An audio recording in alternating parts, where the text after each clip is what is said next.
ਅੱਗੇ ਇਤਿਹਾਸ ਦੇ ਵਿੱਚ ਆ ਜਾਈਏ। ਇੱਕ ਬਹੁਤ ਵੱਡੀ ਉਦਾਹਰਨ ਅਸੀਂ ਗੁਰਦੇਵ ਪਾਤਸ਼ਾਹ ਗੁਰੂ ਗੋਬਿੰਦ ਸਿੰਘ ਮਹਾਰਾਜ ਦੇ ਛੋਟੇ ਸਾਹਿਬਜ਼ਾਦਿਆਂ ਦੀ ਲਈ ਨੇ। ਜੇ ਇਹਦੇ ਤੋਂ ਪਹਿਲਾਂ ਇੱਕ ਹੋਰ ਗੱਲ ਵੇਖੀਏ ਤੇ ਗੁਰੂ 6ਵੇਂ ਪਾਤਸ਼ਾਹ ਦੇ ਸਮੇਂ ਜਦੋਂ ਭਾਈ ਸਾਹਿਬ ਭਾਈ ਗੁਰਦਾਸ ਕਹਿੰਦੇ ਨੇ 5 ਪਿਆਲੇ 5 ਪੀਰ ਛਠਮ ਪੀਰ ਬੈਠਾ ਗੁਰ ਭਾਰੀ, ਜਦੋਂ ਗੁਰ ਭਾਰੀ ਕਹਿ ਰਹੇ ਨੇ ਉਦੋਂ ਆਯੂ ਕਿੰਨੀ ਹੈ ਗੁਰਤਾ ਗੱਦੀ ਦੇ ਸਮੇਂ? ਜਦੋਂ 2 ਤਲਵਾਰਾਂ ਪਹਿਲੀਆਂ ਜਾ ਰਹੀਆਂ ਨੇ ਉਸ ਸਮੇਂ ਆਯੂ ਕਿੰਨੀ ਹੈ? 11 ਕੁ ਸਾਲ ਦੀ ਉਮਰ।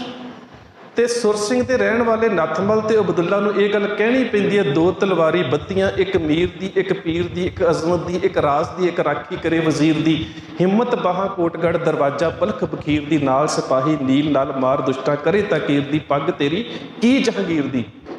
ਹੁਣ ਉਦੋਂ ਅਜੇ ਜਹਾਂਗੀਰ ਦੀ ਪੱਗ ਦੀ ਗੱਲ ਸਾਹਮਣੇ ਨਹੀਂ ਆਈ, ਪਰ ਢਾਡੀ ਨੱਥਮਲ ਤੇ ਅਬਦੁੱਲਾ ਕਹਿ ਰਹੇ ਨੇ। ਕਿਉਂ?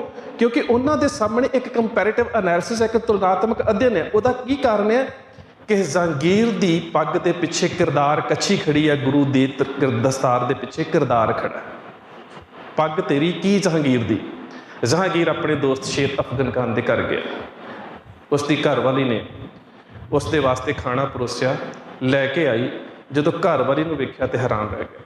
ਇਹ ਕਿਵੇਂ ਹੋ ਸਕਦਾ? ਮੇਰਾ ਦੋਸਤ ਹੋਵੇ, ਮੇਰਾ ਅਹਿਲਕਾਰ ਹੋਵੇ, ਮੇਰੇ ਅੱਗੇ ਕੰਮ ਕਰ ਰਿਹਾ ਹੋਵੇ, ਮੇਰਾ ਅਹਿਲਕਾਰ ਹੋਵੇ, ਘਰਵਾਲੀ ਇੰਨੀ ਸੁੰਦਰ ਹੋਵੇ। ਨਾਮ ਪੁੱਛਦਾ ਤੇਰੀ ਘਰ ਦਾ ਨਾਂ ਕੀ ਹੈ? ਕਹਿੰਦੀ ਮਿਹਰ ਨਿਸਾਰ। ਆਪਣੇ ਦੋਸਤ ਨੂੰ ਕਤਲ ਕਰਾਇਆ, ਘਰਵਾਲੀ ਕੱਢ ਕੇ ਲੈ ਆਉਂਦੀ, ਨਾਮ ਨੂਰ ਜਹਾਂ ਰੱਖਿਆ, ਜਿਸ ਦੇ ਨਾਮ ਦਾ ਸਿੱਕਾ ਜਾਰੀ ਕੀਤਾ। ਹੁਣ ਇੱਕ ਕਿਰਦਾਰ ਕਸ਼ੀ ਹੈ, ਇੱਕ ਦੋਸਤ ਦਾ ਧੋਖਾ ਕਰਨਾ। ਹੁਣ ਅਸੀਂ ਇਸ ਦਸਤਾਰ ਨੂੰ ਇਸ ਰੂਪ 'ਚ ਵੇਖੀਏ ਕਿ ਸ਼ਾਇਦ ਜਹਾਂਗੀਰ ਦੀ ਦਸਤਾਰ ਜਿਹੜੀ ਉੱਤੇ ਹੀਰੇ ਮੋਤੀ ਨਹੀਂ ਲੱਗੇ ਹੋਣਗੇ, ਕੱਪੜਾ ਮਾੜਾ ਹੋਊਗਾ, ਗੁਰੂ ਘਰ ਦਾ ਕੱਪੜਾ ਚੰਗਾ ਹੋਊਗਾ। ਨਹੀਂ, ਇਹਨੂੰ ਇੱਕ ਵੱਡੇ ਸੰਕਲਪ ਦੇ ਰੂਪ 'ਚ ਵੇਖਣਾ ਪਵੇਗਾ ਕਿ ਗੁਰੂ ਦੀ ਦਸਤਾਰ ਦੇ ਪਿੱਛੇ ਕਿਰਦਾਰ ਖੜਾ ਹੈ।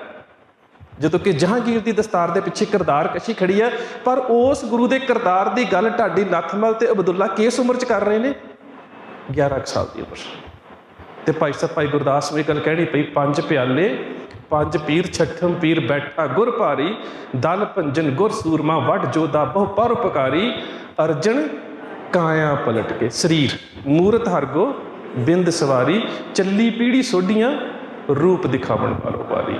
ਸੋ ਇਸ ਚੀਜ਼ ਨੂੰ ਭਾਈ ਗੁਰਦਾਸ ਨੇ ਖੋਲ ਕੇ ਰੱਖ ਦਿੱਤਾ ਕਿ ਗੁਰ ਭਾਰੀ ਕਿਵੇਂ ਹੈ, ਜੋਤ ਕੀ ਹੈ, ਕਾਇਆ ਕਿਵੇਂ ਬਦਲ ਰਹੀ ਹੈ, ਜੋਤ ਦੇ ਵਿੱਚ ਜਿਹੜੀ ਜੁਗਤ ਹੈ ਉਹਦੇ ਸਦਕਾ ਜੋਤ ਪ੍ਰਵਾਹਿਤ ਕਿਵੇਂ ਹੋ ਰਹੀ ਹੈ, ਇਹ ਬਿਲਕੁਲ ਸਾਹਮਣੇ ਖੋਲ ਕੇ ਰੱਖ ਦਿੱਤਾ।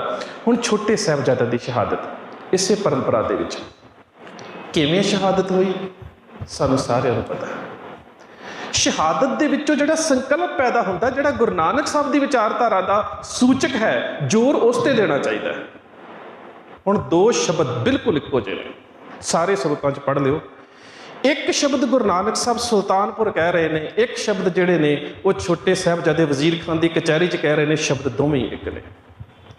2 ਸ਼ਿਕਾਇਤਾਂ ਲੱਗ ਰਹੀਆਂ ਨੇ, ਦੋਵਾਂ ਦੀ ਸਮਰੂਪਤਾ ਹੈ। 2 ਵਿਚਾਰਧਾਰਾਵਾਂ ਜਿਹੜੀਆਂ ਨੇ ਉਹਨਾਂ ਦਾ ਖੰਡਨ ਕੀਤਾ ਜਾ ਰਿਹਾ, ਦੋਵਾਂ ਦੀ ਸਮਰੂਪਤਾ ਹੈ। ਗੁਰੂ ਨਾਨਕ ਦੇਵ ਸੱਚੇ ਪਾਤਸ਼ਾਹ ਘਟਨਾ ਤੁਸੀਂ ਸਾਰੇ ਜਾਣਦੇ ਹੋ। ਸੁਲਤਾਨਪੁਰ ਲੋਧੀ ਨਮਾਜ਼ ਦੇ ਵਿੱਚ ਉਹਨਾਂ ਨੇ ਕਾਜ਼ੀ ਨੂੰ ਨਿਰੁੱਤਰ ਕੀਤਾ। ਸੁਲਤਾਨਪੁਰ ਲੋਧੀ ਉਸ ਵੇਲੇ ਸੁਲਤਾਨ ਖਾਨ ਦਾ ਵਸਾਇਆ ਹੋਇਆ ਏਸ਼ੀਆ ਦਾ, ਹਿੰਦੁਸਤਾਨ ਦਾ ਨਾਂ ਕਹੀਏ, ਏਸ਼ੀਆ ਦਾ ਸਭ ਤੋਂ ਵੱਡਾ ਵਿੱਦਿਆ ਦਾ ਸੈਂਟਰ ਸੀ।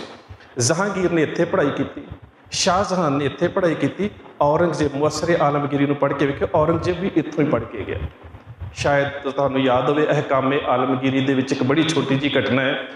ਔਰੰਗਜ਼ੇਬ ਨੇ ਕਿਸੇ ਨਾਲ ਗੱਲ ਕਰਦਿਆਂ ਕਰਦਿਆਂ ਆਪਣੇ ਦਰਬਾਰ ਦੇ ਵਿੱਚ ਇੱਕ ਗੱਲ ਕਹਿ ਦਿੱਤੀ, ਕੁਲਹਾਂ ਲੈਂਦੇ ਬਾਵਲੇ ਲੈਂਦੇ ਵੱਡੇ ਨਲੱਜ, ਚੂਹਾ ਖੱਡ ਨਾ ਸਮਾਵਈ ਤਿੱਕਲ ਬੰਨੇ ਛੱਜ। ਉਹਦੇ ਕਾਜ਼ੀਆਂ ਨੇ ਇਤਰਾਜ਼ ਕੀਤਾ, ਕਾਫਰ ਦੀ ਬਾਣੀ ਪੜ੍ਹ ਰਿਹਾ ਔਰੰਗਜ਼ੇਬ ਹੋ ਕੇ। ਕਹਿੰਦਾ ਇਹ ਬਾਣੀ ਹੈ? ਕਹਿੰਦੇ ਹਾਂ। ਕਹਿੰਦਾ ਮੈਨੂੰ ਤਾਂ ਨਹੀਂ ਸੀ ਪਤਾ, ਪਰ ਜਿੱਥੇ ਮੈਂ ਸੁਲਤਾਨਪੁਰ ਪੜ੍ਹਿਆ ਕਰਦਾ ਸੀ ਨਾ ਉੱਥੇ ਇਹ ਪੜ੍ਹਾਈ ਜਾਂਦੀ ਸੀ। ਹੁਣ ਤੁਸੀਂ ਇਹ ਗੱਲ ਵੇਖੋ ਕਿ ਗੁਰੂ ਨਾਨਕ ਸਾਹਿਬ ਦੀ ਵਿਚਾਰਧਾਰਾ ਨੇ ਉਸ ਮਦਰਸਾ ਸਿਸਟਮ ਨੂੰ ਕਿੰਨਾ ਪ੍ਰਭਾਵਿਤ ਕੀਤਾ।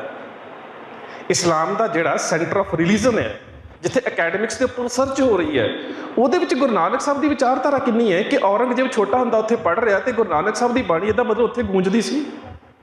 ਉਸ ਬਾਣੀ ਦੇ ਉੱਪਰ ਉੱਥੇ ਗੱਲ ਹੁੰਦੀ ਸੀ, ਖੋਜ ਹੁੰਦੀ ਸੀ, ਚਰਚਾ ਚੱਲਦੀ ਸੀ, ਤਾਂ ਹੀ ਉਸ ਬੱਚੇ ਦੀ ਮਾਨਸਿਕਤਾ ਦੇ ਉੱਪਰ ਉਸ ਗੱਲ ਦਾ ਅਸਰ ਹੈ ਕਿ ਉਹ ਰਾਜ ਦੇ ਵਿੱਚ ਉਹ ਗੱਲ ਕਰ ਰਿਹਾ। ਹੁਣ ਗੁਰੂ ਨਾਨਕ ਸਾਹਿਬ ਨੂੰ ਦੌਲਤ ਖਾਨ ਦੇ ਸਾਹਮਣੇ ਹਾਜ਼ਰ ਹੋਣ ਦਾ ਹੁਕਮ ਹੈ। ਸ਼ਿਕਾਇਤ ਕੀਤੀ ਗਈ ਇੱਕ ਬ੍ਰਾਹਮਣ ਦੇ ਵੱਲੋਂ, ਪ੍ਰਭਾਵਿਤ ਵਰਗ ਹੈ ਮੌਲਵੀ ਵਰਗ। ਜਦੋਂ ਅਸੀਂ ਦਾਰੁਲ ਹਰਮ, ਦਾਰੁਲ ਕੁਫਰ, ਦਾਰੁਲ ਇਸਲਾਮ ਦੀ ਗੱਲ ਕਰਦੇ ਹਾਂ ਨਾ, ਇਹ ਜਿਹੜੀਆਂ 3 ਟਰਮਸ ਨੇ, ਇਹ ਤਿੰਨੇ ਟਰਮਸ ਨਾ ਤੇ ਮੁਕੱਦਸ ਕੁਰਾਨ ਸ਼ਰੀਫ ਦੇ ਵਿੱਚ ਨੇ, ਨਾ ਪਾਕ ਹਦੀਸ ਦੇ ਵਿੱਚ, ਨਾ ਫਜ਼ਾਇਲ ਅਮਾਲ ਦੇ ਵਿੱਚ ਨੇ, ਨਾ ਫੈਜ਼ਾਨ ਸੁਨਨਤ ਦੇ ਵਿੱਚ ਨੇ, ਔਰ ਨਾ ਹੀ ਤਰੀਕੁਲ ਇਸਲਾਮ ਦੇ ਵਿੱਚ, ਨਾ ਤਲੀਮ ਇਸਲਾਮ ਦੇ ਵਿੱਚ। ਇਹ ਇਸਲਾਮ ਦੀਆਂ 5 ਕਿਤਾਬਾਂ 'ਚ ਨਹੀਂ ਹੈਗੀਆਂ। ਅੱਬੂ ਹਨੀਫਾ ਨਾਂ ਦਾ ਇੱਕ ਸਕਾਲਰ ਹੋਇਆ ਜਿਸ ਨੇ ਇਹਨਾਂ ਟਰਮਸ ਨੂੰ ਡਿਫਾਈਨ ਕੀਤਾ ਹੈ। ਹੁਣ ਜਦੋਂ ਔਰੰਗਜ਼ੇਬ ਦਾਰੁਲ ਹਰਬ ਤੋਂ ਦਾਰੁਲ ਇਸਲਾਮ ਦੀ ਗੱਲ ਕਰਦਾ ਹੈ ਤੇ ਉਹਦੇ ਤੋਂ ਪਹਿਲਾਂ ਵੀ ਇਹ ਕੋਸ਼ਿਸ਼ਾਂ ਹੋ ਚੁੱਕੀਆਂ ਨੇ ਕਿ ਕਿਸੇ ਤਰ੍ਹਾਂ ਸਾਰੇ ਹਿੰਦੁਸਤਾਨ ਨੂੰ ਇਸਲਾਮ ਦੇ ਦਾਇਰੇ 'ਚ ਲਿਆਂਦਾ ਜਾਵੇ। ਤੇ ਉਸੇ ਹਿੰਦੁਸਤਾਨ ਦੇ ਦਾਇਰੇ 'ਚ ਵੇਖੋ 4 ਚੀਜ਼ਾਂ ਹੁੰਦੀਆਂ ਨੇ। ਇਹਨਾਂ 4 ਚੀਜ਼ਾਂ ਤੋਂ ਬਿਨਾਂ ਕਦੀ ਵੀ ਕਿਸੇ ਸਟੇਟ ਨੂੰ ਪੈਦਾ ਨਹੀਂ ਕੀਤਾ ਜਾ ਸਕਦਾ। ਉਹ 4 ਚੀਜ਼ਾਂ ਕਿਹੜੀਆਂ ਨੇ? ਰਾਜਾ, ਮੁਕੱਦਮ, ਕਾਜ਼ੀ, ਬ੍ਰਾਹਮਣ। ਇਹ ਸੰਕੇਤ ਰੂਪ 'ਚ ਤੁਹਾਨੂੰ ਇਹ 'ਚ ਸ਼ਬਦ ਲੱਗਣਗੇ ਕਿ ਬਸ ਗੁਰੂ ਨਾਨਕ ਸਾਹਿਬ ਨੇ ਛੋਟੀ ਜਿਹੀ ਗੱਲ ਕਰ ਦਿੱਤੀ, ਰਾਜੇ ਛੀ ਮੁਕੱਦਮ ਕੁੱਤੇ, ਕਾਜੀ ਕੂੜ ਬੋਲ ਮਲ ਖਾਏ, ਬ੍ਰਾਹਮਣ ਨਾ ਆਵੇ ਜੀਆਂ ਕਾਏ। ਇੱਕ ਸਿਸਟਮ ਹੈ, ਰਾਜਾ ਸਟੇਟ ਹੈ, ਮੁਕੱਦਮ ਬਿਊਰੋਕ੍ਰੇਸੀ ਹੈ, ਕਾਜ਼ੀ ਜੁਡੀਸ਼ਰੀ ਹੈ, ਉਹਦੇ ਕੋਲ ਕਾਨੂੰਨ ਦਾ ਅਧਿਕਾਰ ਹੈ, ਤੇ ਬ੍ਰਾਹਮਣ ਧਾਰਮਿਕ ਅਧਿਕਾਰੀ ਹੈ। ਇਹ ਜਦੋਂ 4 ਕਰਪਟ ਹੋ ਜਾਂਦੇ ਨੇ ਨਾ, ਉਦੋਂ ਇੱਕ ਨਵਾਂ ਧਰਮ ਜਨਮ ਲੈਂਦਾ ਹੈ ਜਿਹੜੀ ਲੋਕਾਂ ਦੇ ਵਿੱਚ ਇਨਕਲਾਬ ਪੈਦਾ ਕਰਦਾ ਹੈ। ਜਦੋਂ ਇਹ 4 ਚੀਜ਼ਾਂ ਕਰਪਟ ਹੋ ਜਾਂਦੀਆਂ ਨੇ, ਰਾਜਾ, ਮੁਕੱਦਮ, ਕਾਜ਼ੀ, ਬ੍ਰਾਹਮਣ, ਇਹ ਸਟੇਟ ਦੇ 4 ਥੰਮ ਨੇ। ਸਟੇਟ, ਬਿਊਰੋਕ੍ਰੇਸੀ, ਜੁਡੀਸ਼ਰੀ ਤੇ ਰਿਲੀਜੀਅਸ ਇੰਸਟੀਟਿਊਸ਼ਨਸ। ਜਦੋਂ ਇਹਨਾਂ 'ਚ ਕਰਪਸ਼ਨ ਆ ਜਾਂਦੀ ਹੈ, ਲੋਕਾਂ ਦੇ ਵਿੱਚ ਆਮ ਤੌਰ ਤੇ ਉਪੱਦਰ ਪੈਦਾ ਹੋ ਜਾਂਦਾ ਹੈ। ਜਦੋਂ ਉਪੱਦਰ ਪੈਦਾ ਹੁੰਦਾ ਹੈ ਫਿਰ ਅਸੀਂ ਇਸ ਨੂੰ ਕਹਿ ਦਿੰਦੇ ਗਦਰ। ਇਹ ਵੀ ਅਰਬੀ ਭਾਸ਼ਾ ਦਾ ਸ਼ਬਦ ਹੈ। ਗਦਰ ਦੇ ਅੱਗੋਂ 4 ਮੀਨਿੰਗ ਹੁੰਦੇ ਨੇ, ਉਪੱਦਰ, ਹਿਲਜੁਲ, ਬਗਾਵਤ, ਬੇਵਫਾਈ। ਹਰ ਮੂਵਮੈਂਟ 'ਚ 4 ਚੀਜ਼ਾਂ ਪੱਕੀਆਂ ਹੁੰਦੀਆਂ ਨੇ। ਸਟੇਟ ਦੇ ਖਿਲਾਫ ਹਿਲਜੁਲ ਹੁੰਦੀ ਹੈ, ਲੋਕੀ ਬਗਾਵਤ ਕਰਦੇ ਨੇ, ਬਗਾਵਤ ਕਰ ਰਹੇ ਲੋਕਾਂ ਨਾਲ ਬੇਵਫਾਈ ਹੁੰਦੀ ਹੈ, ਤੇ ਉਸ ਤੋਂ ਬਾਅਦ ਉਪੱਦਰ, ਕਤਲੇਆਮ ਵੀ ਹੋ ਜਾਂਦਾ ਹੈ। ਸੋ ਇਹ 4 ਚੀਜ਼ਾਂ ਸਾਰੀਆਂ ਉੱਚ ਡਿਫਾਈਨ ਹੋ ਜਾਂਦੀਆਂ ਨੇ। ਖੈਰ ਗੱਲ ਹੋ ਰਹੀ ਹੈ ਗੁਰੂ ਨਾਨਕ ਸਾਹਿਬ ਦੇ ਸਾਹਮਣੇ 2 ਵਿਚਾਰਧਾਰਾਵਾਂ ਨੇ। ਇੱਕ ਸ਼ਿਕਾਇਤਕਰਤਾ ਧਿਰ ਹੈ ਕਿ ਗੁਰੂ ਨਾਨਕ ਸਾਹਿਬ ਜਿਹੜੇ ਨੇ ਅਵਤਾਰਵਾਦ ਦਾ ਖੰਡਨ ਕਰਕੇ ਇੱਕ ਨਿਰੰਕਾਰ ਦੀ ਗੱਲ ਕਰ ਰਹੇ ਨੇ, ਸਾਡੀ ਬਹੁ ਦੇਵ ਪ੍ਰਥਾ ਨੂੰ ਤੋੜ ਰਹੇ ਨੇ। ਦੂਜੇ ਕਹਿ ਰਹੇ ਨੇ ਕਿ ਸਟੇਟ ਦੇ ਖਿਲਾਫ ਇਹ ਹੈ ਇਹ ਗੱਲ ਕਿ ਗੁਰੂ ਨਾਨਕ ਸਾਹਿਬ ਦਾ ਸਟੇਟ ਦੇ ਧਰਮ ਦੇ ਖਿਲਾਫ ਇੱਕ ਵੱਖਰੇ ਧਰਮ ਦੀ ਨਹੀਂ ਰੱਖਣਾ। ਹੁਣ ਗੁਰੂ ਨਾਨਕ ਸਾਹਿਬ ਕੀ ਕਹਿੰਦੇ ਨੇ? ਗੁਰੂ ਨਾਨਕ ਸਾਹਿਬ ਕਹਿੰਦੇ ਨੇ ਕਿ ਤੁਹਾਨੂੰ ਆਪਣੇ ਦੇਵੀ ਦੇਵਤਿਆਂ ਦੀਆਂ ਉਹਨਾਂ ਪ੍ਰਥਾਵਾਂ ਤੇ ਮਾਣ ਹੋਵੇਗਾ, ਮੇਰੀ ਵਿਚਾਰਧਾਰਾ ਇੱਕ ਓਂਕਾਰ ਹੈ। ਸਾਹਮਣੇ ਨੂੰ ਕੀ ਕਹਿੰਦੇ ਨੇ? ਜਦੋਂ ਕਿਹਾ ਜਾਂਦਾ ਕਿ ਸਲਾਮ ਕਰੋ ਦੌਲਤ ਖਾਨ ਨੂੰ, ਤੇ ਗੁਰੂ ਨਾਨਕ ਸਾਹਿਬ ਦਾ ਜਿਹੜਾ ਸ਼ਬਦ ਹੈ, ਸੱਚੇ ਸਾਹਿਬ ਕੋ ਸਲਾਮ ਕੀਆ ਹੈ ਕਿਸੇ ਔਰ ਕੋ ਨਹੀਂ ਕਰਦਾ। ਇਹ ਹੁਣ ਗੁਰੂ ਨਾਨਕ ਸਾਹਿਬ ਦੀ ਵਿਚਾਰਧਾਰਾ ਹੈ। ਹੁਣ ਜਿਹੜੀ ਛੋਟੇ ਸਾਹਿਬਜ਼ਾਦੇ ਦੀ ਬਾਲ ਸ਼ਹੀਦੀ ਪਰੰਪਰਾ ਦੇ ਵਿੱਚ ਸ਼ਹਾਦਤ ਹੈ, ਉਹਨੂੰ ਅਸੀਂ ਇਸ ਰੂਪ 'ਚ ਵੇਖਣਾ ਹੈ। ਵਜ਼ੀਰ ਖਾਨ ਦੀ ਕਚਹਿਰੀ ਦੇ ਵਿੱਚ ਬਿਲਕੁਲ 2 ਵਿਚਾਰਧਾਰਾਵਾਂ ਨੇ, ਵਜ਼ੀਰ ਖਾਨ ਤੇ ਸੁੱਚਾ ਨੰਦ। ਹੁਣ ਉਹ ਵਿਚਾਰਧਾਰਾ ਦੇ ਵਿੱਚੋਂ ਜਦੋਂ ਉਹਨਾਂ ਨੂੰ ਕਿਹਾ ਜਾਂਦਾ ਹੈ ਕਿ ਤੁਸੀਂ ਜਾ ਕੇ ਵਜ਼ੀਰ ਖਾਨ ਨੂੰ ਸਲਾਮ ਕਰੋ, ਤੇ ਉਹਨਾਂ ਦੇ ਇਨ ਬਿਨ ਉਹੀ ਸ਼ਬਦ ਨੇ। ਕਿਹੜੇ ਸ਼ਬਦ ਨੇ? ਸੱਚੇ ਸਾਹਿਬ ਕੋ ਸਲਾਮ ਕੀਆ ਹੈ ਕਿਸੇ ਔਰ ਕੋ ਨਹੀਂ ਕਰਦੇ। ਦੂਜੀ ਗੱਲ ਗੁਰੂ ਨਾਨਕ ਸਾਹਿਬ ਕਹਿੰਦੇ ਨੇ ਮੈਂ ਤੁਹਾਡੀ ਬਹੁ ਦੇ ਪ੍ਰਥਾ ਨੂੰ ਨਹੀਂ ਮੰਨਦਾ ਤੇ ਨਾ ਮੈਂ ਤੁਹਾਡੇ ਧਰਮ ਦੇ ਦਬਾਅ ਦੇ ਵਿੱਚ ਹਾਂ। ਉਹ ਕੀ ਕਹਿੰਦੇ ਨੇ? ਕਹਿੰਦੇ ਨੇ ਦੇਵੀ ਪੇ ਮਾਨ ਇਨਕੋ, ਸੁੱਚਾ ਨੰਦ ਤੈਨੂੰ ਆਪਣੇ ਦੇਵੀ ਦੇਵਤਿਆਂ ਤੇ ਮਾਣ ਹੋਵੇਗਾ। ਦੇਵੀ ਪੇ ਮਾਨ ਇਨਕੋ, ਨਾਜ, ਤੁਹਾਨੂੰ ਦੇਵੀ ਤੇ ਨਾਜ ਹੋਵੇਗਾ, ਮਾਣ ਹੋਵੇਗਾ, ਤੁਸੀਂ ਉਹਦਾ ਮਾਣ ਕਰਦੇ ਹੋ। ਇਹਨੇ ਫੌਜੋਂ ਪੇ ਮਾਨ ਹੈ, ਵਜ਼ੀਰ ਖਾਨ ਸਟੇਟ। ਹੁਣ ਉੱਥੇ ਜਿਹੜਾ ਸਟੇਟ ਹੈ ਰਾਜਾ ਤੇ ਮੁਕੱਦਮ, ਉਹਨੂੰ ਰੱਦ ਕਿਵੇਂ ਕੀਤੇ ਜਾਂਦਾ? ਰਾਜਾ ਮੁਸਲਮਾਨ ਹੈ, ਮੁਕੱਦਮ ਹਿੰਦੂ ਆ, 2 ਵਿਚਾਰਧਾਰਾ ਦੇ ਸੂਚਕ ਨੇ। ਰੱਦ ਕਿਵੇਂ ਕਰਦੇ ਨੇ? ਦੇਵੀ ਪੇ ਨਾਜ ਇਨਕੋ, ਇਨੇ ਫੌਜੋਂ ਪੇ ਮਾਨ ਹੈ, ਆਸ਼ਿਕ ਹੈ ਹਮ ਖੁਦਾ ਕੇ ਹਥੇਲੀ ਪੇ ਜਾਨ ਹੈ। ਸਾਡੀ ਵਿਚਾਰਧਾਰਾ ਵੱਖਰੀ ਹੈ। ਸੋ ਗੱਲ ਸ਼ਹਾਦਤ ਦੀ ਨਹੀਂ ਹੈ, ਗੱਲ ਬਾਲ ਸ਼ਹੀਦੀ ਪਰੰਪਰਾ ਵਿੱਚ ਗੁਰੂ ਨਾਨਕ ਸਾਹਿਬ ਦੀ ਵਿਚਾਰਧਾਰਾ ਕਿਵੇਂ ਟਰੈਵਲ ਕਰਦੀ ਹੈ। ਤੇ ਜਦੋਂ ਉਹ ਵਿਚਾਰਧਾਰਾ ਪ੍ਰਵਾਹਿਤ ਹੁੰਦੀ ਹੈ, ਉਹਦੇ ਪਿੱਛੇ ਜਦੋਂ ਮਾਤਾ ਗੁਜਰੀ ਜੀ ਦਾ ਜਿਹੜਾ ਮੋਹ ਨੂੰ ਤਿਆਗਣ ਦਾ ਸਰੂਪ ਹੈ, ਉਹਨੂੰ ਵੇਖਣਾ ਪਵੇਗਾ। ਉਹ ਕਿੰਨਾ ਵੱਡਾ ਹੈ। ਆ ਪਿੱਛੇ ਜੇ ਗੱਲ ਚੱਲੀ ਸੀ, ਮੈਂ ਇਹ ਲੈਕਚਰ ਕੀਤਾ ਤੇ ਇੱਕ ਅਖੌਤੀ ਜਿਹਾ ਵਿਦਵਾਨ ਕਹਿੰਦਾ ਜੀ ਮਾਤਾ ਗੁਜਰੀ ਨੂੰ ਗੁਜਰ ਕੌਰ ਤੋਂ ਕਦੋਂ ਦਾ ਬਣਾ ਦਿੱਤਾ। ਸ਼ਾਇਦ ਉਸਨੂੰ ਇਹ ਨਹੀਂ ਪਤਾ ਗੁਰੂ ਸਾਹਿਬ ਨੇ ਕੌਰ ਨਾਮ ਸ਼ਬਦ ਜ਼ਰੂਰੀ ਕੀਤਾ ਹੈ, ਪਰ ਕੌਰ ਸ਼ਬਦ ਦੀ ਵਰਤੋਂ ਪਹਿਲਾਂ ਵੀ ਹੁੰਦੀ ਰਹੀ ਹੈ। ਮਾਤਾ ਗੁਜਰ ਕੌਰ ਜੀ ਦੇ ਮਾਤਾ ਦਾ ਨਾਮ ਵੀ ਬਿਸ਼ਨ ਕੌਰ ਸੀ। ਗੁਰੂ ਹਰ ਰਾਏ ਸਾਹਿਬ ਦੀ ਬੇਟੀ ਦਾ ਨਾਮ ਰੂਪ ਕੌਰ। ਰੂਪ ਕੌਰ, ਬਿਸ਼ਨ ਕੌਰ, ਇਹਨਾਂ ਨਾਮਾਂ ਦੀ ਵਰਤੋਂ ਪਹਿਲਾਂ ਹੁੰਦੀ ਰਹੀ ਹੈ ਤੇ ਉਹਨਾਂ ਨੇ ਆਪਣੀ ਬੱਚੀ ਦਾ ਨਾਮ ਵੀ ਗੁਜਰ ਕੌਰ ਹੀ ਰੱਖਿਆ ਕਿਉਂਕਿ ਉਹਨਾਂ ਦੀ ਪਰਿਵਾਰਕ ਪਰੰਪਰਾ ਸੀ। ਹੁਣ ਉਹ ਜਿਹੜੇ ਮਾਤਾ ਗੁਜਰ ਕੌਰ ਨੇ ਜਦੋਂ 14 ਸਾਲ ਦੀ ਉਮਰ 'ਚ ਕਰਤਾਰਪੁਰ ਦੀ ਜੰਗ 'ਚ ਆਪਣੇ ਪਤੀ ਨੂੰ ਲੜਦਿਆਂ ਵੇਖਦੇ ਨੇ, 14 ਸਾਲ ਦੀ ਜੰਗ ਦੇ ਵਿੱਚ। ਹੁਣ ਮੈਂ ਇਸ ਨੂੰ ਇੱਕ ਹੋਰ ਸ਼ਹੀਦੀ ਪਰੰਪਰਾ ਦੇ ਨਾਲ ਜੋੜ ਕੇ ਵੇਖਾਂ, ਸਾਹਿਬਜ਼ਾਦਾ ਜੁਝਾਰ ਸਿੰਘ। ਜਦੋਂ ਜੁਝਾਰ ਸਿੰਘ ਮੈਦਾਨੇ ਜੰਗ 'ਚ ਜਾਂਦੇ ਨੇ ਤੇ ਮੁਸਲਮਾਨ ਫੌਜ ਕਹਿੰਦੀ ਕੀ ਆ? बच बच के लड़ो कलगियों वालों के पिसर से, जे नीम चाल लाए हैं गोबिंद की कमर से। ते दसम पातशाह की कहते हैं, देते हैं हम खंजर इसे शमशीर समझना, नेजे की जगह दादा का तुम तीर समझना। गुरु साहब जुझार सिंह दी शस्त्र विद्या ते मैदाने जंग च जाण दी प्रवृत्ति नूं तशबीह दादे नाल क्यों दिंदे ने? क्योंकि दोवें 14 साल की उम्र च लड़ रहे हैं। गुरु तेग बहादुर साहब भी जी पहली जंग लड़ते हैं 14 साल है, जुझार सिंह भी 14 साल की उम्र जा रहा है। इसे करके अजीत सिंह की तशबीह वो दादे नाल नहीं दिंदे, जुझार सिंह दी दिंदे। हुण गुरु साहब मैदाने जंग 14 साल की आयु च लड़ रहे हैं, तो माता नानकी जी कुदरतन माता ने सुनेहा भेजा, उम्र 14 साल है बेटा, बड़ी भयानक जंग हो रही है, तू वापस आ जा। असीं कहने त्याग की मूरत, निर्मलता की मूरत, प्रेम की मूरत गुरु तेग बहादुर साहब के बारे, वैराग की मूरत। असी इस गल ते बहुत घट कंसनट्रेट करते हैं कि विचारधारा का पक्ष दृढ़ता तो किवें पैदा होंदा है। भै काहू को देत नह पै मानत आन। असी उस गल नूं समझना पवेगा। माँ का स्नेहा है, बेटा 14 साल की आजू है, ब्याह होए नूं कुछ महीने होए ने, पत्नी तेरी कोठे ते चढ़ के तेनों मैदाने जंग च लड़दा वेख रही है, तू वापस आ जा। ते निर्मलता ते त्याग की मूरत गुरु साहब जिहड़े उस वेले गुरता गद्दी के अधिकारी नहीं, शब्द पता की है? नह हते जंग नह हते तन। मैदाने जंग च सूरमा जां तां शहीद होकर लाश के रूप च वापस आता है, तो जां दुश्मन नूं खत्म करके जेतू जरनैल के रूप च वापस आता है। सो यही जी विचारधारा सी गुंचा जी ने प्रगट कर दी है, जिसनों कहते हैं कि जो गुरु तेग बहादुर साहब की शहादत के सामने काजी वहाबुद्दीन मुतफलत खान के सामने बैठा सवाल करता है ना कि तुसी अपनी विचारधारा नूं बदल लो, जां करामात जां कलमा जां कतल, तीन चीज़ों ने, तीन काफ की वरतों करता है, जां करामात विखा दो, जां कलमा पढ़ लो, जां फिर कतल वास्ते तैयार हो।